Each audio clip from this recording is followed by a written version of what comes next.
Good evening and welcome into The Big Hit. I am Eric Kormos. Tonight on The Big Hit, we're going to delve into the Major League Baseball World Series preview as we take a look at the Kansas City Royals and San Francisco Giants. Go down to Tallahassee, Florida and do a recap of the Notre Dame, Florida State football game from this weekend in NCAA.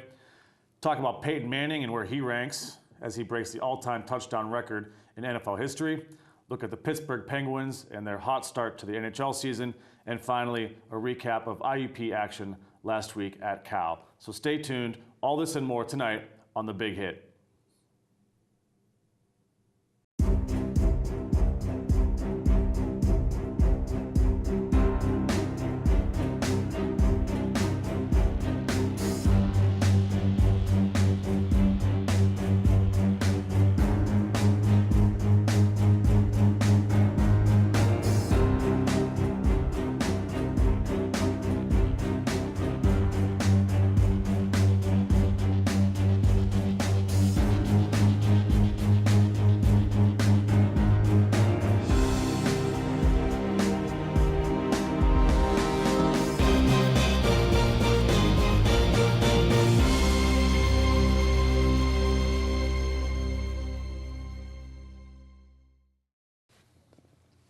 And welcome back to The Big Hit.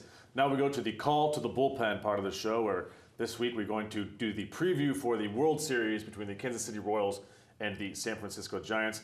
Eric Kormos alongside Sarah Maltz and Kyle Condor. So what do you think of this ESPN report calling this the most boring World Series of all time and that there are no star players on the field? Do you agree with that assessment?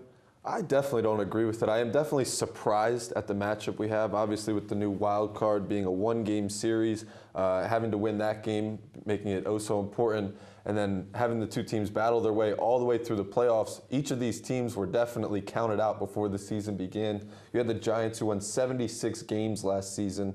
Now they're in the World Series. You have the Royals, who haven't made it since 1985. They're the other team in the World Series. The two teams only had 5 combined All-Stars. I could see why you'd call it boring for that reason. It might not be a star-studded series that we were expecting. But yeah, the 5 of the last 18 World Series winners have been wild card teams. So you can't really say that this is a boring series by any means. I'm going to have to kind of disagree. I think it kind of is. And the reason being is because the Giants are kind of just old to me. You know, they've been in the World Series 2010, 2012, every other 2 years. And I think that personally, my opinion is I'm just getting tired of them. You know, I want to see new teams. But then you have the Royals, who are like doing excellent. But then again, they're kind of like an unknown team, you know, like they haven't been in the World Series since 1985. No one really knows about them. They have a lot of young players, you know. So I just think that between I don't know, it's just not really that interesting to me. I do agree with ESPN. I think there have been better World Series, of course. But I think that this might be one of the worst. I could certainly see where you're coming from, but I like the fact that the Giants are in it for a third time in 5 years now. They're almost a dynasty. You can almost throw that word out there, especially if they win the series. So I like that they're in, and I like that it's kind of the same team every so often. You look at how popular baseball was back when the Yankees were in it all the time. You know, you have one big fan base, large market fan base that is in San Francisco. You know, that you got them kind of backpacking the Major League Baseball ratings year in and year out, and if the Giants are going to keep making it back to where they are, then you know those fans are going to stick around. It's important to recognize the ESPN bias. They're not covering any of these games in the playoffs, in the MLB playoffs, on any of their networks on television. So unless it's New York or Boston or maybe an LA team, they're probably going to be disappointed with whoever is playing in the series. So now, what did these two teams do differently than everybody else to make it this far? I mean, it's as simple as can be. They won games. The Royals won all 8 of their games to this point. The Giants have won 8 of 10. Both teams have pitched the baseball very well. The Giants obviously have the best in the postseason with a 2.18 team ERA. The Royals have a 2.93 team ERA. The Royals have gotten on base just as they have all season. Nothing flashy, not many home runs. Clutch hits, you know, they have a .331 on-base percentage as a team this postseason. So really, they've just done what the other teams couldn't, and that's simple enough. They've won games. They've barely lost. They've gotten on base, and that's what it takes to win baseball games nowadays. Oh yeah, I completely agree with you. When I think of the Royals, I think of hitting and their running game. You know, they have the most RBIs. You know, most stolen bases, just everything. That's so amazing. But then you have the Giants, who are the complete opposite. Their pitching is fabulous, you know. and they have some of the lowest ERAs and everything. Like they're just doing so well, and it's just so crazy to see the opposites between them. How good the Giants pitching is, and how strong the Royals hitting is. So I definitely agree. Yeah, a couple of teams that made it, really taking different avenues to get there, but the end result is now they're squaring off in the World Series. When you look at the lineups, pitching and hitting wise, what key players do you think will make the biggest difference this year? I think for both teams, it's going to have to be the players that have carried them to this point. For the Royals, it'd be Eric Osmer, who's batting .448 in the playoffs, and their ALCS MVP, and Lorenzo Cain, who's batting .353 in the playoffs to this point. Obviously, the runners on the base path, some of the pinch runners like Terrence Gore, very fan favorite, hasn't even batted in the playoffs this year, but he has 3 stolen bases in all 3 of his attempts thus far. So those are some names you could definitely throw out there, as well as Greg Holland, the Royals closer, who's 6 for 6 in save opportunities. Between him, Wade Davis, and Kelvin Herrera out of the bullpen, the 3 of them have only allowed 3 earned runs in over 25 innings so far. So their bullpen's been excellent. They're going to have to step it up. But for the Giants, it's going to be the pitchers. They've carried them to this point. Obviously, Madison Bumgarner has a 1.42 ERA in 4 starts thus far. Jake Peavy has done really well in his 2 starts.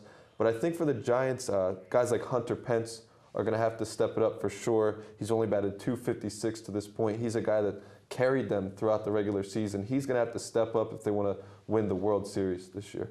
No, I definitely agree with you with that. The pitching staff and everything has to do really well. And for me, the Giants is Bumgarner, of course. I think that he really has to just set the tone. If he just does what he does, he's calm, he doesn't get nervous, he just is so good at what he's doing. And I think if he keeps that going, that momentum, he could just shift the whole entire game for the Giants. And then for the Royals, Shields is doing the same thing with Shields. If he does the same thing as Madison, it could go their way. And Alex Gordon, he has crazy speed. And Lorenzo Cain, who has stellar defense and is just pretty great. So you mentioned a lot of them and just a couple more, but there are a lot of definitely key players between these 2 teams. It'll be interesting to see who comes out with that league or World Series MVP trophy. It's a lot of times it's always somebody that's maybe an unspoken or untalked about person as you head into the World Series. So the Royals, they've won 8 games in a row entering this playoffs, including the wild card victory over the Oakland Athletics. Can they run the table and go a perfect 12-0 en route to their first World Series championship in almost 30 years? I don't think there's any chance, Eric. It's never been done before, and I certainly don't think it's going to happen now. If anything, there's probably more chance that the Giants are going to sweep the Royals in this situation here. I just don't think they have the experience. Some of the younger guys on that roster are probably very overwhelmed with what's happening to them right now. I do like what they're doing. They've won 11 straight playoff games as a franchise dating back to 1985, the last time they made it. One more win and they tie the Yankees for the most playoff wins in a row as a franchise. But I don't think they're going to be able to win every single game in the playoffs this season. I don't think it's going to happen. I'm going to have to go in the other direction. I definitely think it could. I'm definitely rooting for the Royals in this situation, for the playoff. For the World Series, I think that it's just their time, 1985 since it's been. And I think it's just they've been doing so well, just this streak that they're going through. I think it's just their time to shine. They just really need this. And I think that that's going to be good for their team. You're right. They don't really have that much experience as much as the Giants do. They do have a lot of young players, but I think that this is going to be their time. I think that the Giants are kind of just like you said, they're both great teams. There's no doubt about that. But I really think this is just time for the Royals to just show that even though we are young, even though we haven't been to the playoffs in so long, we're not giving up. We've been going so long and we've been, continuously winning, and it's not going to end now. Sarah, earlier you talked about Madison Bumgarner. Looking now at the pivotal Game 1 matchup, he is going to be the starter for the Giants on the road in Kansas City. He's pitched outstanding this season, this postseason on the road. Can he keep up that dominance as we enter into Game 1 of the World Series? Yeah, I definitely think so. I think he definitely can. Like we were talking about before with the experience, he has that. He knows how the game is played. He's done it before. Like I said before, he's very calm, he's very poised, he knows what's going on, he has that experience, and that really helps a lot. Experience, like we said, is a huge factor when dealing with the World Series, not to mention that his games are very strong on the road. His ERAs are very high when they're on the road compared to at home. So I think that that's very important too. But he can definitely do it. I definitely believe that. Yeah, what this guy's doing is incredible. You can almost compare it to the performance that Cole Hamels put together for the Phillies back in 2008. I'll talk a little bit about that later.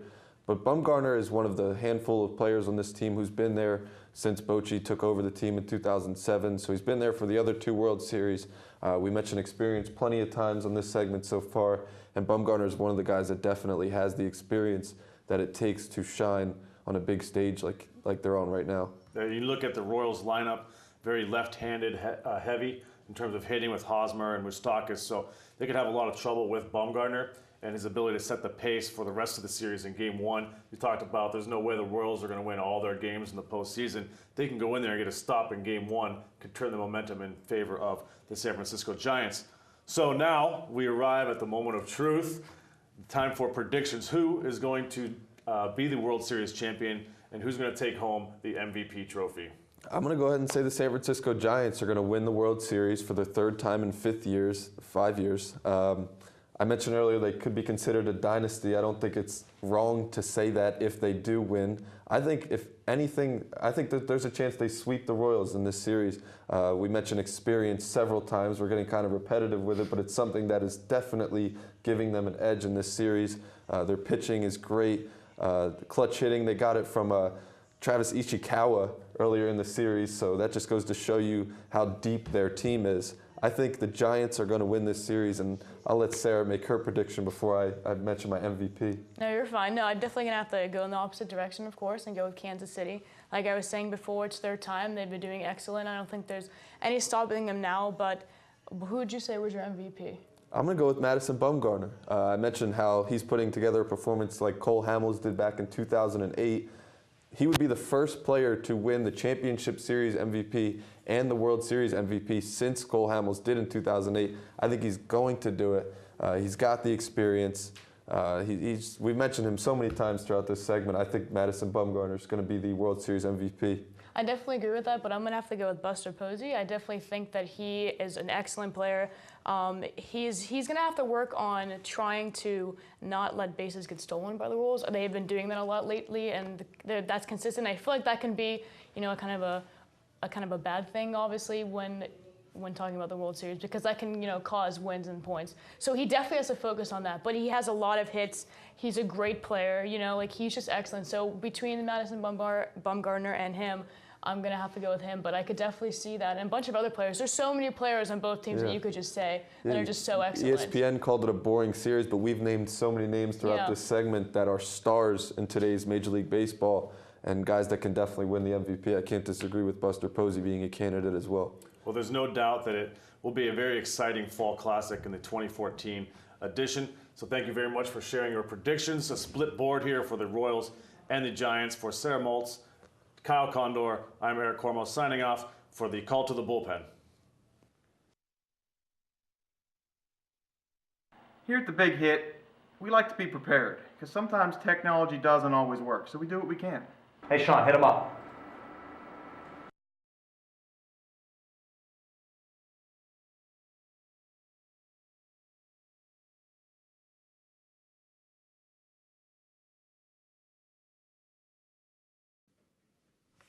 This just in, Tim Tebow just got inducted to the Hall of Fame.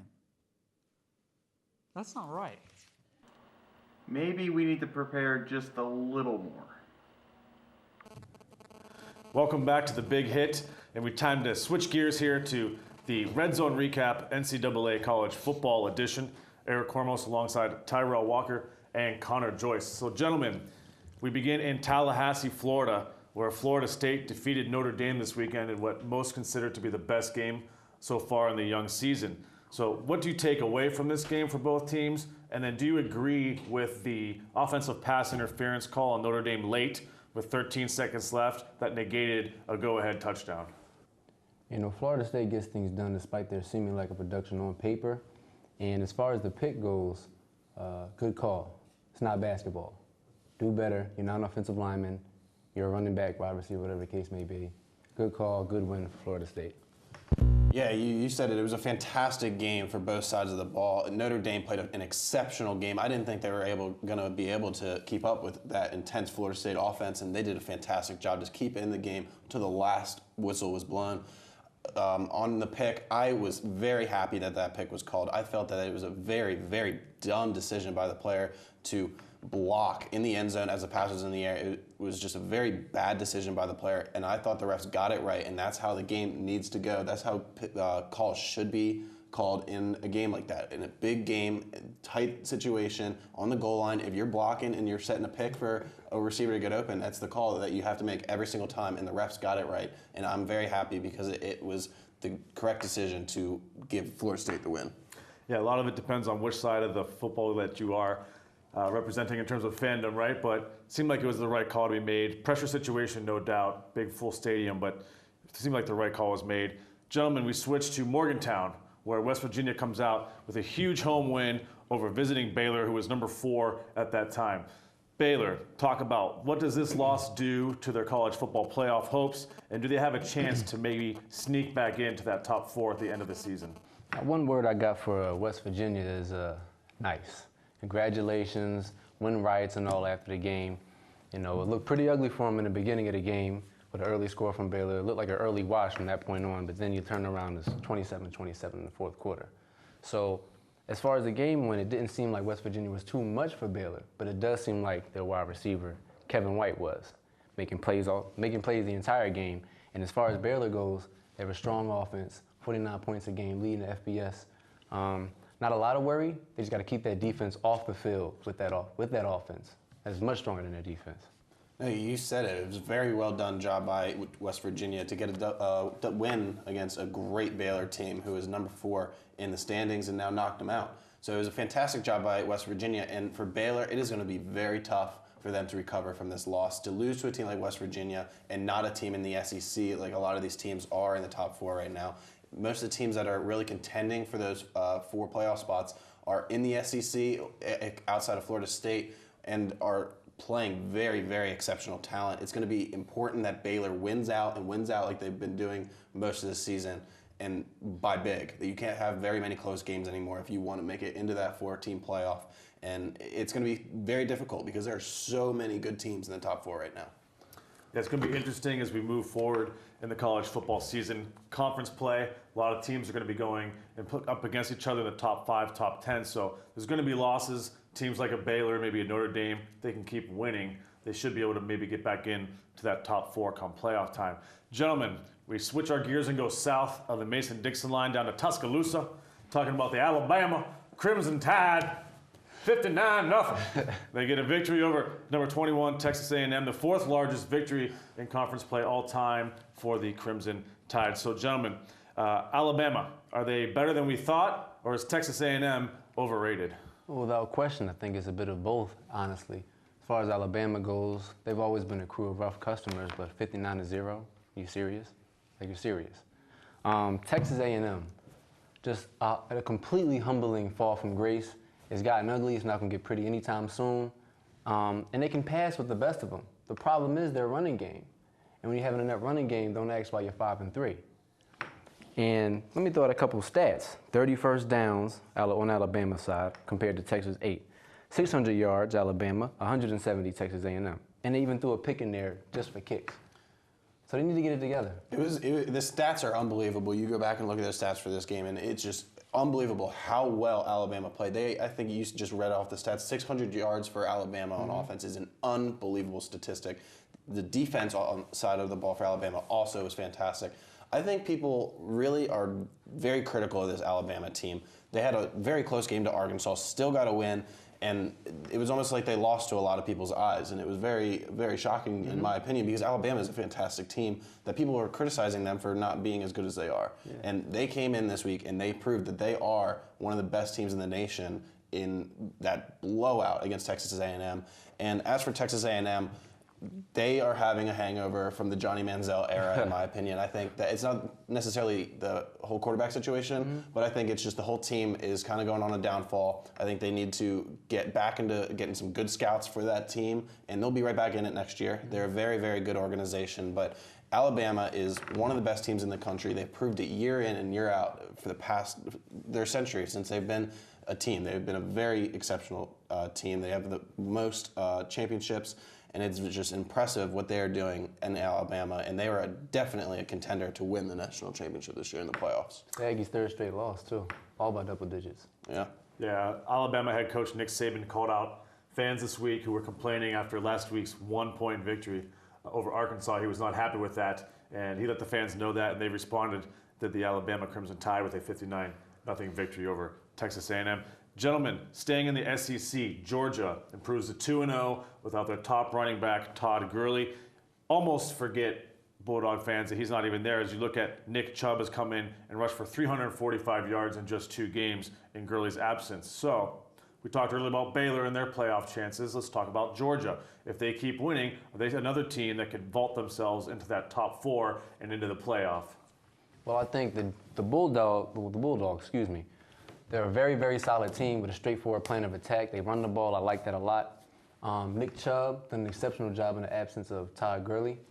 However, as far as the playoffs go, they have a lot of potential, all the components to do a lot of damage, not necessarily go far or win anything, because you do need your stars when it comes time and things get dark, because it will get dark. It's the playoffs. And when you do things like score 31 points in the second quarter, like what they did against Arkansas, but then go ahead and let them score 26 straight until you can put them away to the end of the game, that shows a lack of consistency. You got to learn to keep your foot on the opponent's neck if you're going to get anywhere. But they're Bulldogs, so might be teeth more so. No, you're absolutely right. You said it. This is a very good team. And Georgia, you look at their schedule. The toughest team left is Auburn. Outside of that, it's unranked teams that they can definitely get wins off of. If you look at most of the teams in the top 4, in the top 10 even, they have very difficult schedules. Alabama has one of the most difficult schedules. They still have Mississippi State, Auburn, very difficult schedule. They have Tennessee coming up this week. Also, you look at just teams like Ole Miss has a very difficult schedule. They still have Auburn, Ole Miss. It's very difficult for a lot of these teams to stay in the top 4. So I look at Georgia and I see their schedule and how good they still are. And if they can win out, they are a very, very good contender to make it into that 4-man playoff. Because the four teams right now, I don't see it staying that way for the next 6 weeks because of the strength of the schedule that these teams have, especially as SEC teams. There's going to be some losses somewhere, and it's going to be interesting to see who can really show that they are as good as they are, that they deserve to be in the top 4, and who is going to fall out and maybe let a team like Georgia sneak in there. Gotcha. So, Connor, you mentioned the top 4. So, gentlemen, quickly, state your case. Who are your top 4 teams thus far in the college football season, and why? All right, get ready. Number 1, of course I got the Seminoles, Florida State. Main factor being they don't have that much competition going down the road. Not a lot at all.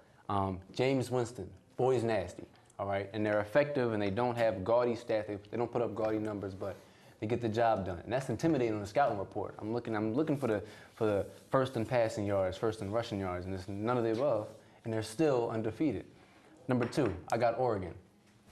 Strong offense, and I always gotta love their uniforms, But they've always been consistent throughout the years. It's just, the defensive lulls they go through. That's the only problem. But their passing game, their options are always high octane. 3rd, I got Michigan State. A little bit, in a way, a better version of Oregon. Kind of a stronger offense, a better defense, and they run the ball, which is what I love. And 4, I got USC. Just because it's my favorite team, and I'm being loyal, and that's how I'm giving it up. Well, I have to argue a lot because I think you only had, one SEC team, if any, in that top 4, and I think that's hard to believe. If you look going into the playoffs this year, I think there's definitely going to be at least 2 SEC teams. I do have to say, looking at the standings right now, the Seminoles are definitely deserving of number 1. Getting a win at Notre Dame, I think it's still surprising that they didn't overtake Mississippi State, who didn't play this week, and is going into this weekend playing against a very bad Kentucky team. So I was very surprised that Florida State didn't overtake them in the rankings. I think Florida State definitely deserves that number 1. They haven't lost in how many, I'm sorry, the number, but they've 23 games. They've been fantastic, and they definitely deserve that number 1 spot. I think you then would put Mississippi State number 2. I like Alabama. I think Alabama deserves a number 3 spot, and then behind them I would put Ole Miss, even though Ole Miss beat Alabama. I think Alabama is a much better team. I think Ole Miss is getting into the heat of their schedule here with with Mississippi State and Auburn still to come. I think it's going to be very difficult for them to get wins in both of these games, and I think Ole Miss is going to kind of sneak out of the top 4, but I think the top 3 definitely that will make the playoffs will be Florida State, Mississippi State, and Alabama. And then that last spot, you could look at a team like Auburn, who's a very, very good SEC team, has a lot of talent in that team. You could maybe even see Notre Dame fixing some stuff up. They had a very close game against Florida State. They are not a bad team. They are definitely deserving to be in the top 4 if they can win out. You can look at a team like Georgia, who could maybe sneak in as that number 14. There's a lot of options for that number 14, but I think the guaranteed 3 that will be in the playoffs will be Mississippi State, Alabama, and I'm sorry, and Ole Miss. But I think that's going to be the top 3 for sure. Yes, no doubt it's an interesting debate, but fortunately there's a lot of football left to see what teams are still standing in the Final Four come the end of the season. For Tyrell Walker and Connor Joyce, I'm Eric Kormos. Thank you for watching Red Zone Recap here on The Big Hit. Stay tuned. Up next, we talk a little bit of baseball as the World Series preview between the Kansas City Royals and San Francisco Giants. So stay tuned for more here on The Big Hit. Students in communications media at Indiana University of Pennsylvania can focus on a variety of areas, including media promotions. Our promotion students learn their skills by working in a hands-on environment, gaining real-world experience. They learn how to use media to promote, produce, and manage events, and how media organizations operate. They create promotional campaigns and help clients pitch their services, products, and events. With excellent classes led by experienced teachers, the Communications Media Department at IUP is perfect for students interested in media promotions. Good evening and welcome into the Red Zone Recap. I am Eric Kormos, joined alongside by Mike Martone and Dimitri George. And gentlemen, let's get right into the action. We're going to go to St. Louis, where the Rams used some special teams trickery to upend the Seattle Seahawks over the weekend. But the bigger story here is Seattle. Have they lost their momentum from last year? And more importantly, can they get it back? Right now, I'm not overly concerned about the Seahawks. I understand the panic. They've lost 2 in a row, the Cowboys and the Rams, but that's not a trend that I think is going to continue. I think that they'll be good. They'll get their heads back on track. They had some distraction with the whole Percy Harvin fiasco last week. Can't really make up an excuse for their loss against Dallas, but I still think that they're a solid team. Russell Wilson is top 5 in quarterback rating still this year. Marshawn Lynch is still number 10 in rushing yards. So I'm not worried about Seattle right now. I just think they've hit a little bump in the road, but I think they'll be good. I think they'll be good soon. When you look at a lot of Super Bowl champions in terms of going for the repeat, there's always that part of their repeat season, I guess you would say, where there's a bump in the road, as you mentioned. There's a little bit of a lull, and they go through a stretch where they kind of lose a couple games that you wouldn't expect them to lose. I know firsthand from the Steelers, both times they went to the Super Bowl in 2005, when they won the Super Bowl in 2005, and also 2008. There were stretches in 2009 that they lost 5 games to teams like Cleveland, Kansas City, Oakland, teams that weren't really good that year. It's not unusual for a Super Bowl champion team to kind of go through a little stretch where they're not really playing really well. But also that Percy Harvin situation is a little. I feel like we're not really knowing. We don't know everything because there's rumors out there he gave Golden Tate a black eye before the Super Bowl. Him and Doug Baldwin got into it. Him and Russell Wilson didn't get along. Russell Wilson was the one that kind of. Was the one trying to get him out of town. So I'm kind of interested to see if I can find out more about that. But overall, I think this team is going to be fine. I just think that, like you said, they're going through a little bump in the road. Yeah, it's not easy being a defending champ. Everybody's coming out for you every week. So, gentlemen, switch gears a little bit. We're going to stay in the NFC, but we're going to go up to Green Bay, where the Packers defeated Carolina at home, 38-17, a thorough whipping up in Green Bay. So, gentlemen, after 7 weeks of the NFL season, is Green Bay the best team this season, or is there somebody else right now that is up at that same level? Right now, I don't put anyone on Green Bay's level. That offense is just explosive, and it's just clicking on all cylinders right now. Aaron Rodgers, they lost their first game, but Aaron Rodgers has just been ridiculous these past couple of weeks. He has 18 touchdowns right now to his 1 interception, number 2 in touchdowns and number 3 in quarterback rating. He's one of the top quarterbacks out there, and he has some great weapons with Randall Cobb at number 2 in touchdowns and Jordy Nelson at number 2 in receiving yards. I think this offense is just too good to handle right now. And I mean, I know the Denver Broncos are playing well. I know the Cowboys are playing well, but I haven't seen enough from either of those two teams to put them quite at Green Bay's level, to be honest. Mike's just throwing out numbers, making me look bad. You look at this Green Bay Packers team. I've always been a huge fan of Aaron Rodgers. I thought, having to sit behind Brett Favre for, I don't know, was it 3 or 4 years? That was really good for him. And he came out in that first year in 2008 and went 6-10. But I saw glimpses of where a special quarterback, there was potential. And sure and behold, goes on to win the Super Bowl in his 3rd year being the full-time starter. And really, I'm not surprised by his 18 touchdowns to 1 interception. It's kind of reminded me of that 2011 campaign, the year after he won the Super Bowl, where he was almost, unbeatable and unguardable, and he couldn't defend him. You can only hope to contain him. Defensively, they worry a little bit. I think if they get a team like the Dallas Cowboys that can run the ball effectively against them, and kind of keep that offense off the field, which is what the Cowboys are doing so well right now. I think that could come up to haunt them. But right now, I think they're playing as good as anybody in the league. All right, gentlemen, we're going to stay in the NFC. We're going to talk about the Dallas Cowboys, who, coming off of a big home victory over the New York Giants, DeMarco Murray, another 100-yard performance. He leads the NFL in rushing so far this season. So it's starting to look like the Cowboys are for real, but now can we take them to that next level? Are they a Super Bowl contender? I'm not going to call them a contender just yet. I still need to see a little bit more. This is how I see the Cowboys start. I always see them start off really well, doing certainly not to this extent before, because they are a very solid team. DeMarco Murray, as you said, is just having an incredible start to his year. But the Cowboys in November is never a good combination. So I want to see how Tony Romo progresses into November, because he hasn't been bad either, even though he has a 1-3 postseason record. So I want to call them a contender. I want to see them play well in November. I want to see DeMarco Murray keep this up, and I want to see Tony Romo maybe get a playoff win. I hear what you're saying, but when I look at the Dallas Cowboys right now, when we came into the season, a lot of people said, this team was going to struggle because of their defense. Well, they're kind of, I think they're aware of that, and they're playing to, keep that defense off the field by running the ball so effectively with DeMarco Murray. They have a great offensive line. Tyron Smith, who got that big extension in the offseason, actually right before the season, I believe, won Offensive Player of the Week a couple weeks ago, and you never see that from an offensive lineman. I think that was the first time since 2004.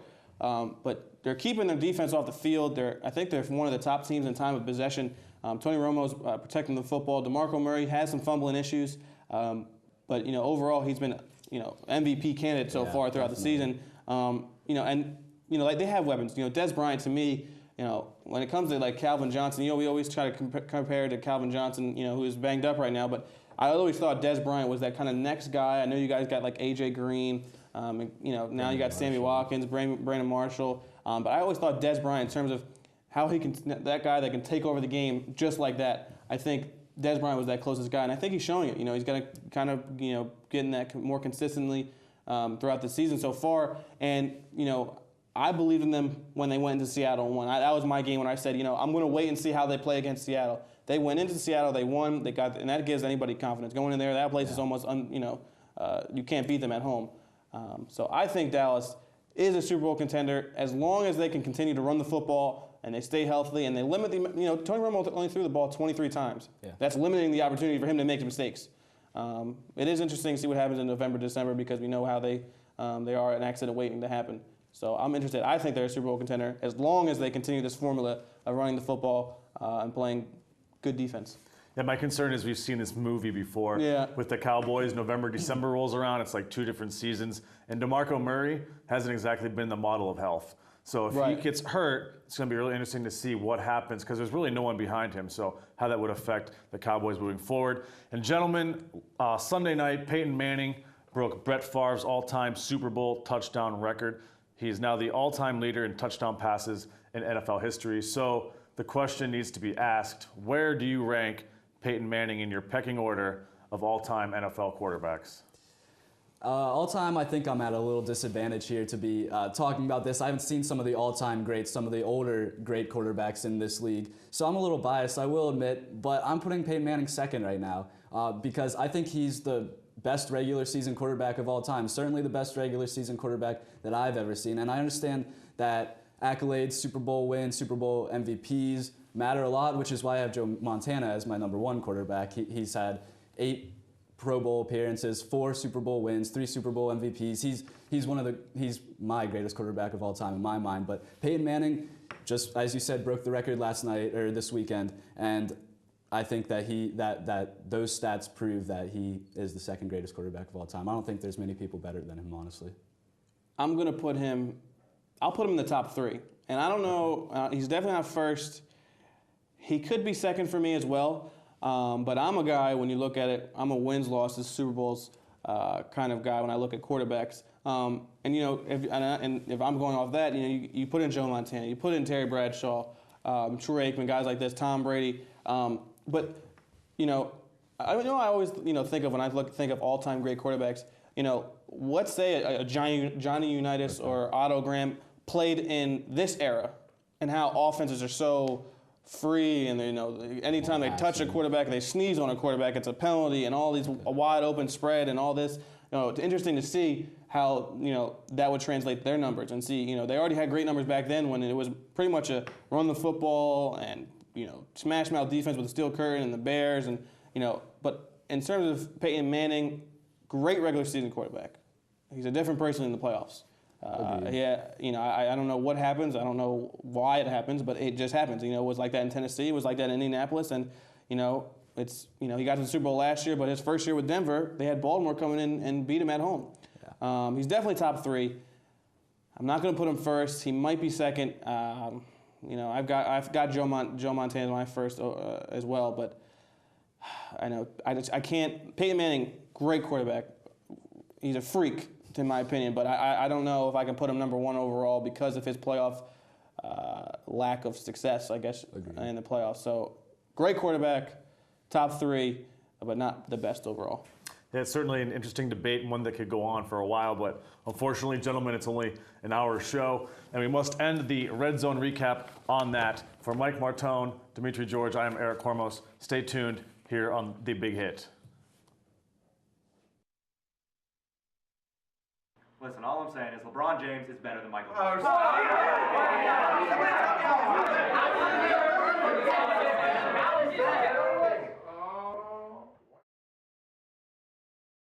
Why did everybody get so quiet?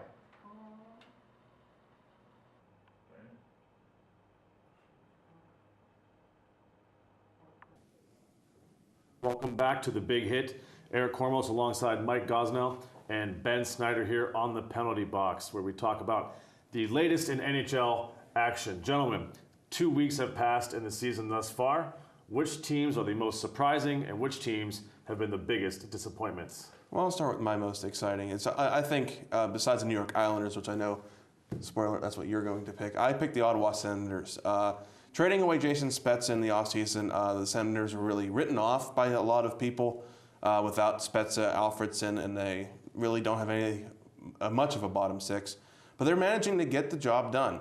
It's Clark MacArthur, Kyle Turris, and Erik Karlsson have really helped this team along. But the real storyline with the Senators is their goaltending. Robin Lehner, Craig Anderson have been really good together. They've done very well so far. It's really early. 4-1 is their record, but it's really early.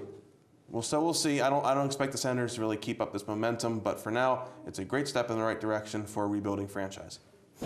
And like you said, Goose, my favorite team, or my most impressed team, is the Islanders. They recently acquired, over the past year, Yaroslav Halak, which is by far their best goaltender in like 3 or 4 years.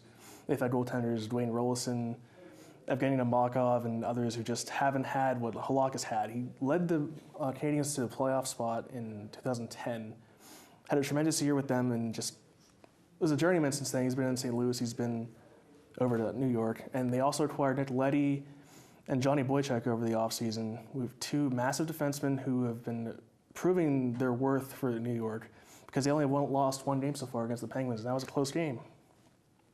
And well, speaking of a team that needs a goaltender, Edmonton.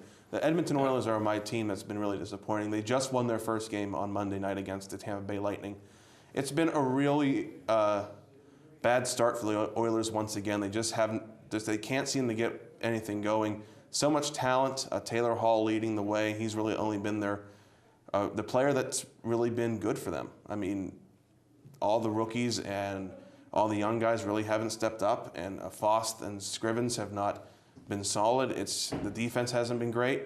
It's going to be another long year in Edmonton, and changes might need to happen soon because they have 3 first-round picks on their team, and it's not working. Something's not working, and they're starting off bad again. And I don't know. I don't know if this Oilers team can recover. I know it's early, but we've seen from previous Oilers teams, if they start off on the wrong foot, it's usually going to be a long season in oil country. At this rate, they could even just try to tank for Connor McDavid like other teams might be trying for. But the team I have to be the most disappointing so far is the Colorado Avalanche.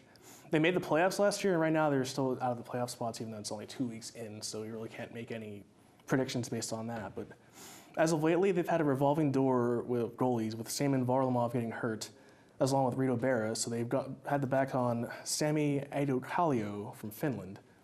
But good news is that Varlamov might be back on Thursday at the very earliest. But, excuse me, Jerome McGinley was acquired from them over the offseason, and he only has 3 assists right now and no goals. They need scoring to win, obviously, because goals win games. And to have a player in McGinley who's got 61 points for the Bruins last year, not have any goals yet, is kind of an alarming surprise, to say the least. Yeah, it's going to be interesting to see where these teams, after the first couple of weeks, where they end. In the NHL, you have an 82-game season, so long way to go before we start getting towards the playoffs. Gentlemen, we turn our attention now to the Pittsburgh Penguins. They're off to a quick start with a 3-1 record out of the gate, averaging almost 4 goals per game, and only a last-second loss to the Dallas Stars stands between them and an undefeated record. So, new coach, new general manager. Is this team more comfortable under new leadership, or is it still too early to tell in the young season? It's a young season. I think it's kind of early to tell, but the early signs are really positive. Mike Johnston coming over from the Portland Winterhawks and WHL. And folks, if you haven't seen highlight tape of the Winterhawks under Mike Johnston, it's very entertaining. They were a high-octane offense. They produce a lot of players that are now NHL stars like Matt Dumba from Minnesota, Derek Pouliot, who's in the Penguin system, as well as Ryan Johansson of the Columbus Blue Jackets. And I think the Penguins have really responded well to Johnston's subtle changes from the previous regime under Dan Bylsma. It's a much more open offense. They like to get the puck moving north-south right away. The defense get involved a lot. It seems like the fun is back in Pittsburgh under Mike Johnston. It's really early to tell. Hot starts don't usually mean hot finishes. So we'll see, but early returns look like it's going to be a very, very consistent season in Pittsburgh. I haven't heard the phrase "get to our game" in the past 6 months, and it's been fantastic. The Dan Bylsma's departure from Pittsburgh has been the greatest thing to happen to the Penguins in the past 4 or 5 years since they last won the Cup. His system was just not working with the Penguins. If they get him off their game, as you would say, it was ruination for them. They would never be able to get back onto their horse and just win games. So Mike Johnston being here has definitely been a tremendous help to the Penguins in their early season successes. The only issue I have so far with them is the penalty kill. Before the Islanders game, they were 30th in them, with letting in, I think, probably 70% of their penalty kills was goals. So it was definitely not good. But since the Islanders game, though, I think they went 0 for 7. Well, the Islanders went 0 for 7 on the power play. So that bumped the Penguins up from 30th to 26th in the penalty kill. So I think that's a good start to have, but they could always have room for improvement on the penalty kill. It'll be interesting to see what they can do under this high-flying offense because, let's face it, Sidney Crosby and company have been underachieving for quite a while in Pittsburgh, at least based upon what media has been saying and expecting of them. So let's see if they can finally get over that hump and bring another championship back to Pittsburgh. Gentlemen, the New York Rangers last year made a miraculous run all the way to the Stanley Cup Finals. This year, a little bit of a slow start with a 2-3 record to get moving, or 3-3, excuse me, 3-3 record to get 500 start. What are the red flags on this team, and is there something that you can see that should be addressed immediately more so than anything else? It's just injuries. I mean, they lost Derek Stepan in the offseason to a broken leg. They just lost Dan Boyle to a broken hand. It's just injuries right now with Stepan on the mend, it really creates a lack of center depth. And I don't think the Rangers really have the cap space to really solve any of that through trades. So they're going to have to look to their depth. And right now, it's the cupboards are bare, but I could see, but just by watching them, that they're starting to click. The 4-0 win over San Jose really worked their wonders. I think this team is gaining more confidence. The only red flag being defense. Losing Anton Strowman really hurts this team. He's a big key factor for them making the Stanley Cup Finals last year. Matt Humlick's a good stopgap, not really he's a fringe NHL defenseman, and really no defenseman waiting in the wings, and the one person they do have is in college right now, and he's nowhere near ready to come to the NHL. But early start, 500 start, the Rangers are notorious for their slow starts in October, but we'll see if Henrik Lundqvist and company can really string together a couple wins. I'm not too worried about the Rangers right now. It's still October. It's the third week of the hockey season right now. Lundqvist never really has been known to have tremendous starts in October. Like last year, for instance, they had an abysmal start. Like along with the Flyers, they just had like probably combined 2 or 3 wins in the entire month. It was rough, but they got through it. They got to the playoffs. They got to the Stanley Cup Finals and lost then. So I'm not too worried about it. It's just Lundqvist needs to just be Lundqvist. He will be the king of hockey again, and yeah, I'm not too worried about it. Okay, staying on the Atlantic coast, we're going to talk about the Boston Bruins, another team off to a slow start, and a lot of the media attention has been focused on goalie Tuukka Rask, who has been having a very slow start to the season, allowing 6 goals in one game and 4 in another, and a couple of blowout losses for the Bruins. So, legitimate question now, as we're at the 2-week mark of the season, should the Bruins be concerned about their goaltending play? No, I don't get why people think the Bruins are in trouble. They're not in trouble. It's early. Tuukka Rask will figure things out. The Bruins are a little bit older, like I mentioned on last week's show. But they're going to figure it out. They're Boston. I mean, they have the pieces, they have the depth, and they have the goaltending. Svedberg is willing to step in when necessary. He's a fantastic young goalie. Tuukka Rask will figure things out. I think we're overreacting, thinking Boston's in trouble. It's really early, and we all know 82 games. You can't really go by 6 or 7 games. You have to wait until everything pans out. A bit ridiculous to think that the Boston Bruins are in trouble. Yeah, it's way too early to tell for anything. Like as of right now, Tuukka Rask's stats are a 2.8 goals against average and a save percentage of .87. That's not very good for any goalie in an NHL level. But it's like he played 2 or 3 games so far, so you really can't say it's a very small sample size. You can't make any assumptions based off of that. And the Big Bad Bruins will be themselves again. It just takes time. It's a long season. I think they'll be back to where they are. They'll probably make it back to the top of the Atlantic Division in a matter of months, maybe by Christmas, I think. I'd agree with you. I think there's a lot of fans out there in panic mode already, but as you talked about, it's a very long season. You will see these teams will eventually come back up to the top of the conference standings. Gentlemen, quickly give us a preview of this upcoming week in NHL action. What games are you looking the most forward to? Well, obviously, Wednesday night, Pittsburgh and Philadelphia reigniting that Keystone rivalry. And that's really the only game that really caught my eye. I think the Penguins and the Red Wings is another game that will really be an eye-opener for Detroit because they're getting healthy again. But I'm going to focus on Penguins and Flyers. I think that's the marquee matchup of the week on NBC Wednesday Night Rivalry on Wednesday. So we'll see. I think there's going to be some games that might surprise you, but obviously the marquee one is the Flyers and Penguins rivalry game. As you said, Goose, this is the first of the rivalry games of the year for the Penguins and Flyers, the first of 4 meetups with the Penguins in Pittsburgh. So we have new coaches. Well, not new. Craig Berube is still Flyers coach from last year, but new coach in Mike Johnston versus the Flyers. Crosby, Giroux, Malkin versus Sean Couturier, Fleury versus Mason. It's going to be a knockdown, drag-out matchup like it usually is, and hopefully the Penguins will pull through. It'll be a good matchup, no doubt, as you have fans of both teams spread out through all parts of the state. So, gentlemen, very nice job bringing us up to date this week on the latest in NHL action. For Mike Gosnell and Ben Snyder, thanks for watching the Penalty Box. I'm Eric Kormos. Stay tuned here on The Big Hit. How are we going to watch this when you are just in La La Land? This is embarrassing. Is that bad? Look at you. You know, I thought this was a pretty good segment. Did you? Yeah.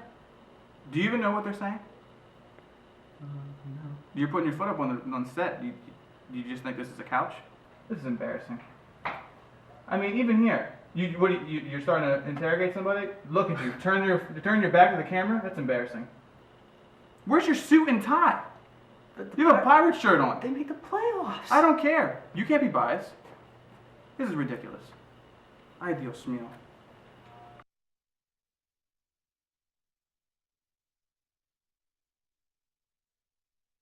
On camera. You really shouldn't.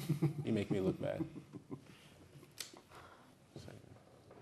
And welcome back to the Big Hit as we now go inside IUP football on the Crimson Huddle with Dakota London and Malusi Kitchen. I am Eric Kormos. So, gentlemen, looking back at the week that was in IUP football, it was a very disappointing week as Cal went on the road to, IUP went on the road to Cal in the Coal Bowl and lost 21-13. Very unfortunate because IUP had a chance to control their own destiny in the PSAC West race and be able to play Westchester or Bloomsburg more than likely at the end of the season in that championship game. So Dakota, IUP did not look good against Cal. What was the main problem?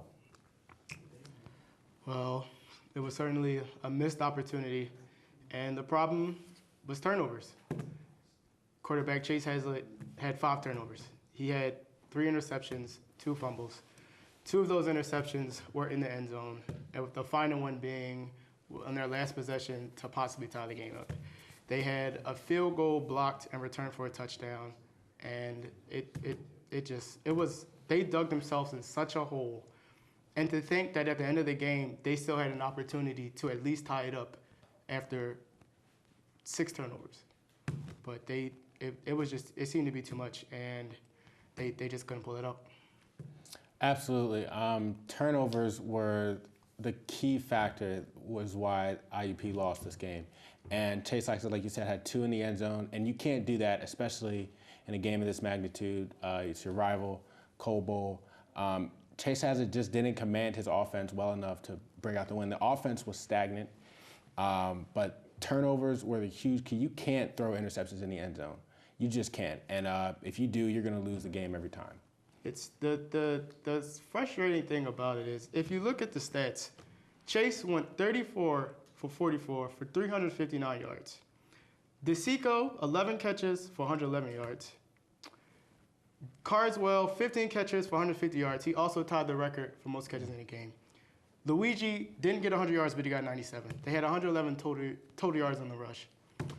And to think that in a game with such high magnitude, as you stated, that they don't show up is so disappointing. Absolutely, and they had better time of possession. They had less penalties. I mean, you would think that being able to win in this, with the statistics that they had, they'd be able to win, but they just weren't. They just didn't, and it really showed. California took advantage of that, and it was just it's heartbreaking, very heartbreaking. And no doubt a disappointing loss for the Crimson Hawks, but reality is you can't expect to go on the road in the PSAC, turn the football over 6 times, and expect to come away with a victory. So, gentlemen, this weekend, Slippery Rock comes into town to take on IUP. Slippery Rock, up to number 15 at one point in the Division II polls, has lost 2 games in a row to Cal as well, a thorough whooping at the hands of Cal, and then last week an upset loss against Mercyhurst. So, what do you look for this week in the big matchup between Slippery Rock and IUP? Well, first of all, they're certainly capable of beating Slippery Rock. Mercyhurst and Cal kind of gave the blueprint for how to beat Slippery Rock. If you make them have to throw and somewhat stifle the run, put them in a bad spot. They're having some quarterback issues. You don't know who's going to be Zach Newsock or Jared Buck. I think the biggest thing for IUP is to mentally be focused for this game. They suffered a heartbreaking loss, and even Coach Signetti said it himself. It's one of those losses that's going to take some time to get over, but there's nothing they can do about it. The game's over. They have to move on. They still have to win this week. There's still opportunities. You never know. Cal could lose. You never know what's going to happen. But they just have to be focused and be ready for this game, because if they're not, then all bets are off. Yeah, it seems that IUP has been very bipolar this season, and when they choose to play, when they don't. And I think for them, it's their offense that needs to get off to. They need to get off to a quick start. Somehow, some way, Chase Hazard needs to command this offense. He needs to find the ways into the end zone, whether it's Brinza or Carswell or whoever, whether it's himself running it, it doesn't matter. But he just needs to get this offense under control, because it seems that this offense is very shaky at times during the games, and they're never consistent in any type of game. You know, they'll lose, they'll go on this 4-game win streak that they had, but then they'll lose. And, you know, they had an early loss this season to Kutztown. No one saw that coming. So it's just very bipolar with this team. So I just think they need to get off to a faster start offensively. Chase Haslett needs to command the ball better. And hopefully they won't have to play catch up or try to, you know, have some miracle happen because they're not good down the stretch. And it's a bit of a shame because this offense can be so potent.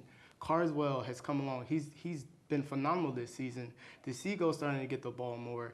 Luigi's having a phenomenal freshman year. Darian Bradley had 4 touchdowns a couple weeks ago. This offense can do so much, but there's so many times where it seems like they just consistently shoot themselves in the foot. And that cost them their game against Cal. They cannot afford for that to happen against Slippery Rock. You can see that because of the inexperience that they have. They're young players, you know, and it takes time to get this type of leadership. And they don't really, you know, they have some senior leaders, but it hasn't really shown in the progress in the season, so I think we just have to wait. Hopefully they can get it together against Slippery Rock this Saturday. You're looking at that Slippery Rock game. It features a pair of 2-loss teams in conference play. So realistically, the team that loses this football game is going to be out of contention for the Division II playoffs, while whoever wins it will be just hanging on to a chance to advance to the college football playoffs. So gentlemen, what is it over the last 4 weeks of the season that IUP needs to do to strengthen their opportunities to advance to the playoffs? Simply, they just need to focus on winning. I mean, if they just focus on winning, they should be okay. They've had a lot of drama. There's going to be a lot of scrutiny surrounding this last loss.